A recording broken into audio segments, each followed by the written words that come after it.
Hello friends, welcome back to my channel. இந்த வீடியோவில் நம்ம முட்டை தண்ணி குருமா தான் பார்க்க போகிறோம். வாங்க வீடியோக்குள்ளே போகலாம். நம்ம சேனலில் ஃபஸ்ட் டைம் பார்க்குற வியூஸ் ப்ளீஸ் சப்ஸ்கிரைப் பண்ணி வச்சுக்கோங்க. அப்போ தான் நான் போட்ட வீடியோஸ் எல்லாமே மிஸ் ஆகாமல் உடனே உங்களுக்கு நோட்டிஃபிகேஷனில் வரும். இந்த முட்டை குருமா பண்ணுறதுக்கு கேஸ் ஸ்டவ்வில் ஒரு கடாய் வச்சு அதில் கொஞ்சமாக எண்ணெய் சேர்த்துக்கலாம். எண்ணெய் சுடர்ந்தும் ஒரு ஸ்பூன் போல் கடுகு சேர்த்துக்கலாம். கடுகு போட்டதும் ஒரு துண்டு பட்டை, கொஞ்சமாக கல்பாசி, கூடவே 2 துண்டு ரம்பா இலை சேர்த்து லைட்டாக பொரிய விட்டுக்கலாம். இது கூடவே 2 பச்சை மிளகாவை இந்த மாதிரி கீறி விட்டு அதையும் லைட்டாக வதக்கி விட்டுக்கலாம். நம்ம காரத்துக்கு வேறு மிளகா பொடியும் சேர்க்க போகிறோம். ஸோ பச்சை மிளகா நிறைய சேர்க்க வேண்டாம், ரொம்பவும் காரமாயிரும். இது கூடவே கொஞ்சமாக வெங்காயம், அதாவது நீளமாக நறுக்கின வெங்காயம் சேர்த்து நல்லா வதக்கி விட்டுக்கலாம். வெங்காயம் நல்லா வதங்கி கொஞ்சம் டிரான்ஸ்பரண்டாட்டு, அதாவது கண்ணாடி பதத்துக்கு வரணும், அது வரைக்கும் நல்லா வதக்கி விட்டுக்கலாம். வெங்காயம் இந்த மாதிரி வதங்கினதும் இது கூடவே கொஞ்சம் பழுத்த தக்காளியை இதை மாதிரி நீளமாக கட் பண்ணி வச்சுருக்கிறேன். இப்போ அதையும் சேர்த்துக்கலாம்.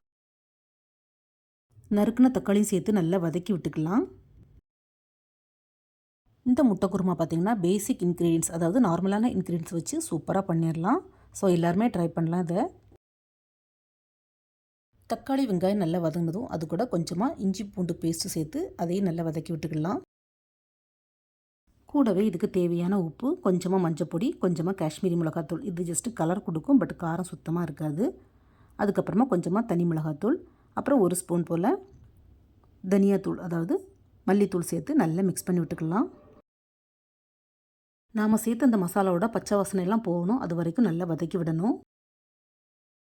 தக்காளி வெங்காயம் மசாலா எல்லாம் நல்லா வதங்கி எண்ணெய் லைட்டாக பிரிஞ்சு கொஞ்சம் தொக்கு கன்சிஸ்டன்சிக்கு வரணும், அது வரைக்கும் நம்ம நல்லா வதக்கி விடணும். தக்காளி வெங்காயம் மசாலா எல்லாம் நல்லா வதங்கி இந்த மாதிரி சுண்டி வந்ததும் நம்ம கொஞ்சம் தாராளமாகவே தண்ணி சேர்த்துக்கலாம்.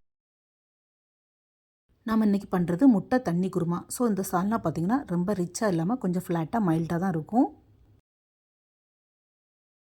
உங்களுக்கு இந்த சால்னா கொஞ்சம் ரிச்சாக வேணும்னா ஒரு 2 to 3 ஸ்பூன் தேங்காவை தண்ணி சேர்த்து அரைச்சி கூட சேர்த்துக்கலாம். அப்படி இல்லைன்னா ஒரு 1/4 கப்புக்கும் கம்மியாட்டு தேங்காய் பால் புழிஞ்சு அதையும் கூட சேர்த்துக்கலாம். அதாவது தண்ணி கொஞ்சம் கம்மி பண்ணிவிட்டு கொஞ்சம் தேங்காய் பாலையும் கூட சேர்த்துக்கலாம். தண்ணி சேர்த்து நல்லா கொதிக்க விடணும். அது கூடவே கொஞ்சமாக கரம் மசாலா அல்லது சிக்கன் மசாலா சேர்த்து நல்லா மிக்ஸ் பண்ணி விட்டுக்கலாம். நாம் இந்த சால்னாக்கு இன்னும் முட்டை சேர்க்கல.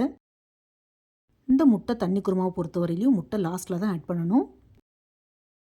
இப்போ இதில் கொஞ்சம் மல்லிக்கீரையை நல்லா வாஷ் பண்ணிவிட்டு பொடியாக கட் பண்ணி சேர்த்துக்கலாம். இப்போ முட்டை குருமா நல்லா தரன்னு கொதிக்குது. இந்த ஸ்டேஜில் நம்ம முட்டையை உடச்சி ஊற்றிட்டு டக்குன்னு கேஸ் ஆஃப் பண்ணிடணும்.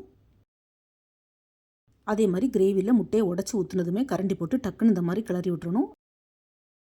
இந்த முட்டை தண்ணி குருமாவை பொறுத்தவரையிலும் முட்டை பீசஸாக நமக்கு இதில் கிடக்கக்கூடாது. முட்டையை துருவி போட்ட மாதிரி, அதாவது பன்னீர்லாம் துருவி போட்ட மாதிரி இருக்கணும். அப்போ தான் இந்த குருமா நல்லாயிருக்கும். பாருங்கள் ஃப்ரெண்ட்ஸ், முட்டையை உடச்சி ஊற்றுனதுமே இந்த மாதிரி கரண்டியை போட்டு நல்லா கிளறி விட்டணும். நம்ம எவ்வளோ தான் இந்த சால்னாக்கு தண்ணி ஊற்றினாலும் முட்டை உடச்சி ஊற்றுனதுமே கொஞ்சம் கிரேவி திக்காயிரும். அவ்வளோதான், முட்டை தண்ணி குருமா சூப்பராக ரெடி ஆகிட்டு. இந்த சால்னாவை நீங்களும் வீட்டில் மறக்காமல் ட்ரை பண்ணி பாருங்கள் ஃப்ரெண்ட்ஸ். இது சப்பாத்தி, நான், அப்புறம் ஃபுல்கா எல்லாத்துக்குமே செம காம்பினேஷனாக இருக்கும். சுட சுட இந்த முட்டை சால்னாவை சப்பாத்தி கூட ட்ரை பண்ணால் எத்தனை சப்பாத்தி வயிற்றுக்குள்ளே போகுதுன்னே தெரியாது, கணக்கே இல்லாமல் சாப்பிடுவாங்க. ஸோ இந்த வீடியோவை பார்த்ததோடு விடாமல் நீங்களும் வீட்டில் கண்டிப்பாக ட்ரை பண்ணி பாருங்கள். இந்த வீடியோ பிடிச்சிருந்தா மறக்காமல் நம்ம சேனலை லைக், ஷேர் அண்ட் சப்ஸ்கிரைப் பண்ணுங்கள். தேங்க்ஸ் ஃபார் வாட்சிங். See you soon in the next video. Bye.